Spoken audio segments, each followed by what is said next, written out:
తెలంగాణ రాజకీయాలపై సిపిఎం నేత రాఘవులు కీలక వ్యాఖ్యలు చేశారు. తెలంగాణలో బీజేపీ ప్రమాదం పొంచి ఉందని జోస్యం చెప్పారు.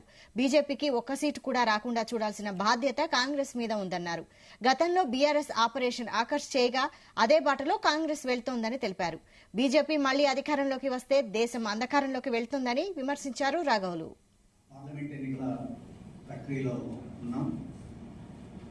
దేశమంతా ఎన్నికల సంరంభంలో ఉన్నది.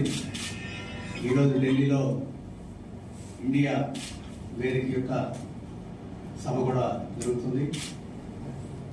ఈ ఎన్నికల్లో ప్రధానమైన పోరాటం ప్రజాస్వామ్యాన్ని, లౌకికవాదాన్ని, నీతిని, నిజాయితీని రక్షించుకోవడం అనేది ప్రధానమైన పోరాటం. ఈరోజు ఎన్డీఏ సర్కార్, బీజేపీ సర్కార్ మోడీ నాయకత్వాన రాజ్యాంగ మౌలిక పునాదుల్ని ధ్వంసం చేస్తూ ఉంది. దాన్ని కాపాడుకోకపోతే ఈ ఎన్నికల్లో ఎన్డీఏని ఓడించి దేశ భవిష్యత్తు అంధకారంలో పడిపోతుంది. అటువంటి విపత్కరమైన పరిస్థితిలో మనం అందరం ఉన్నాం కాబట్టి ఈరోజు ప్రతిపక్షాల్లో అత్యధిక శక్తులు ఇండియా వేదికగా ఈరోజు ముందుకు వచ్చింది.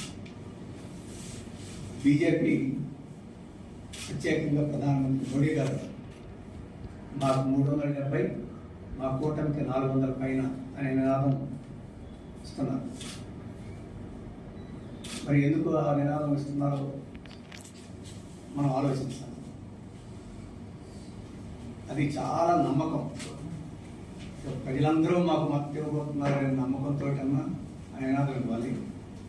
లేకపోతే అడుగు దాటిపోతుంది, ఓడిపోతుంది. ప్రజల్ని పార్లమెంట్ ఎన్నికల